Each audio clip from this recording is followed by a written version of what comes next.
अब मेरी बेटी का घर है, मतलब मेरा ही घर है ना। क्या आप भी समधन जी? हाँ हाँ, वो बात भी सही है आपकी। ये तो आप ही का घर है, जब चाहे मुंह उठा के आ जाया कीजिए, कोई दिक्कत नहीं। ये कहानी है त्रिवेणी की, जिसकी बेटी मालविका की शादी अर्जुन से होती है। अर्जुन एक बहुत ही बड़ा बिजनेसमैन होता है और अर्जुन और मालविका को कॉलेज से ही एक दूसरे से प्रेम होता है।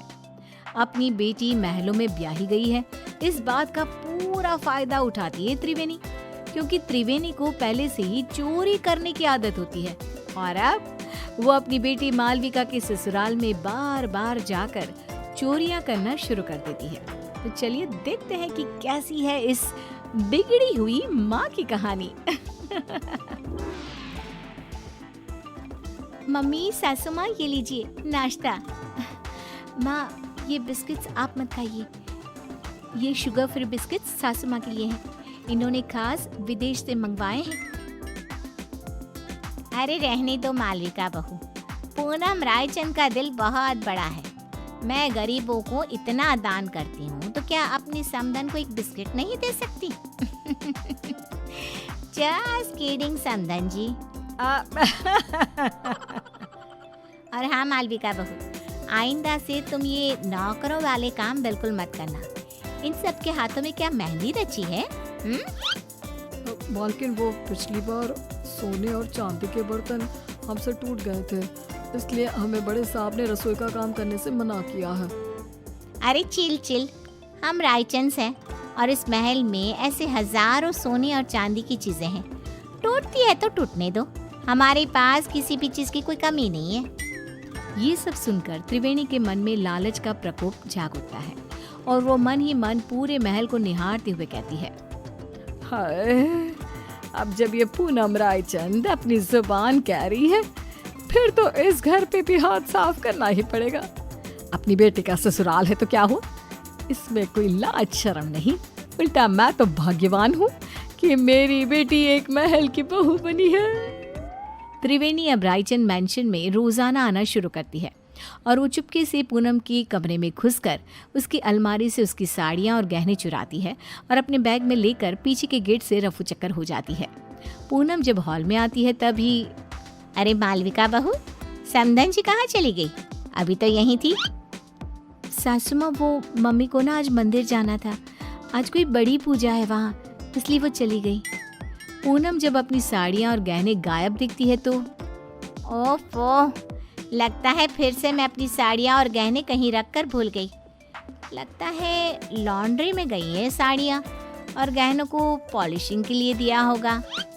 पूनम को भूलने और लापरवाही की आदत थी और कोई भी चीज यहाँ से वहाँ हो जाए तो वो उसका कसूर अपनी लापरवाही पर थोप देती, जो कि सच नहीं था। ये बस पूनम के मन का भ्रम था। ऐसे ही त्रिवेणी कभी रसोई में से चांदी और पीतल के बर्तन, कभी महल के मंदिर में से महंगी मिठाइयाँ, कभी कोई फोन, कभी कोई घड़ी, तो कभी तिजोरी से पैसे चुराती रहती और महल में कानों कान किसी को भनक तक नहीं लगती। एक बार, अरे ये क्या मालविका, हमारी तिजोरी खाली और खुली क्यों है? इसका मतलब घर में चोरी हुई है। तुम रहती कहाँ हो? तुम्हारा हमारे कमरे ऊपर ध्यान नहीं रहता है क्या?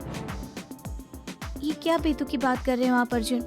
मैं इस घर की बहू हूँ और मेरे कंधों पर दुनिया भर की जिम्मेदारियाँ रहती हैं।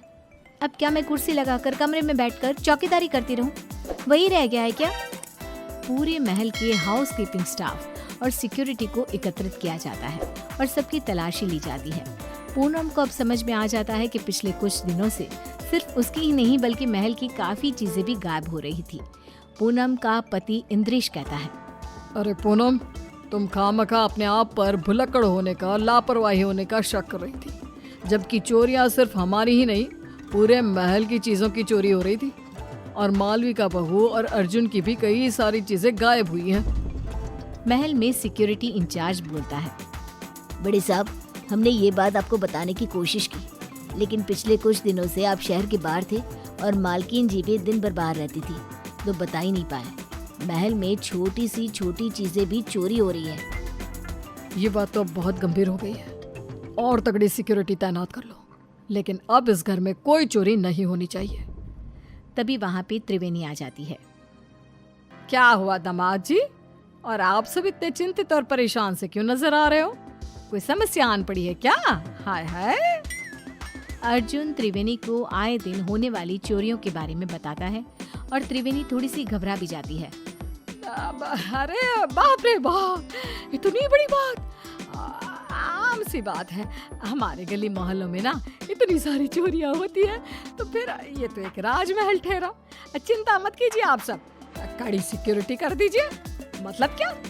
चोर और चौकन्ना हो जाएगा और कम चोरी करेगा। क्या मतलब है आपका समधन जी? हाय हाय, अरे गधेड़ी बेवकूफ त्रिवेणी, ये क्या बोल रही हो? बैल मुझे मार जैसी समस्या खड़ी मत कर त्रिवेणी। समधन जी, किस सोच में डूब गई आप? अब कुछ भी तो नहीं समधन जी, समधी जी, मैं तो बस ये कह रही हूँ कि आप अपना सारा सामान सहज के छुपा के रखिए, इसमें भलाई होगी आपकी। पूनम को त्रिवेणी के इस व्यवहार पर थोड़ा सा शक आ जाता है। त्रिवेणी अब से रायचंद मैंशन में आना जाना कम कर देती है अपने घर में। बस अब अपना अगले कुछ दिनों तक का स्टॉक तो मैं भर लाई हूँ। अब वहाँ रायचंद मैंशन में मामला काफी गर्म है। जब तक वो ठंडा नहीं हो जाता, मैं वहाँ तीज त्योहारों में ही आया जाया करूँगी, क्योंकि अगर मैं वहाँ गई तो चाहे मैं एक चम्मच ही क्यों ना लूं, उसे भी चोरी करने से अपने आप को रोक नहीं पाऊंगी। क्या करूँ, आदत से मजबूर जो हूँ। और बेवकूफ रायचंद, उन्हें तो पता भी नहीं कि आस्तीन का सांप रोज उनके घर में आकर चोरी करके जाता है। बेचारे जितने माला माल हुए उतने ही कंगाल भी हो गए। महल में एक नौकर पूनम के पास जाकर उससे कहता है, मालकिन, मुझे ना आपको एक बात बतानी है। वो दरअसल छोटी मालकिन की मम्मी यानी कि त्रिवेणी जी को मैंने अपनी आंखों से चोरी करते हुए देखा था। क्या तुम घन चक्कर हो क्या? तुम्हें ये बात मुझे पहले बतानी चाहिए थी ना। मुझे वैसे भी उस सो कॉल्ड समधन जी त्रिवेणी पर शक तो आ ही रहा था, लेकिन कंफर्म नहीं कर पा रही थी मैं आपको ये बात पहले इसलिए नहीं बता रहा था क्योंकि मेरे पास कोई सबूत नहीं था और आप मेरी बात पर विश्वास भी नहीं करते। और तो और त्रिवेणी जी इतनी चालाक हैं कि उन्होंने महल की उन्हीं जगहों पर चोरी की है जहाँ सीसीटीवी कैमरा नहीं है। अब देखना मैं क्या चक्रव्यूह रचाती हूँ। अब मैं हमारा पुश्तैनी हीरे का हार सरेआम हॉल में रख दूंगी और जैसे ही वो त्रिवेणी उस हार को चुराएगी तब मैं उसे रंगे हाथ पकड़ लूंगी।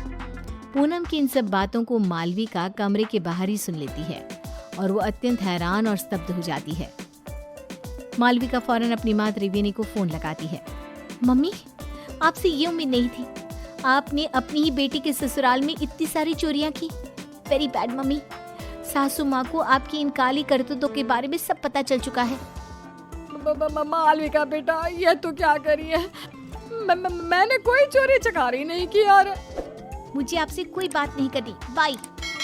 मालविका इतना कहकर फोन कॉल कट कर देती है। त्रिवेणी अब पूरी तरह डर चुकी थी। वहीं रायचंद मैंशन में पूनम हॉल में खुले आम पुश्तैनी हीरे का हार रख देती है और त्रिवेणी को न्योता देने के लिए फोन लगाती है। त्रिवेणी पूनम का कॉल देखकर कांपने लगती है। पूनम, रायचंद का कॉल, मेरी तो आज शामद है।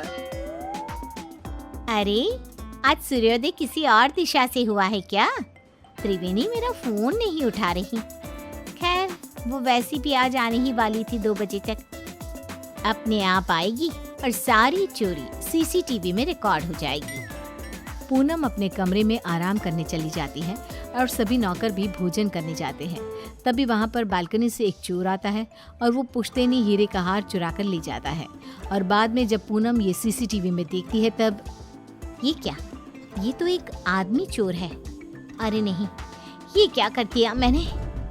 तभी पूनम का फोन बजता है और उसे एक वीडियो मैसेज आता है जिसमें त्रिवेणी का वीडियो होता है।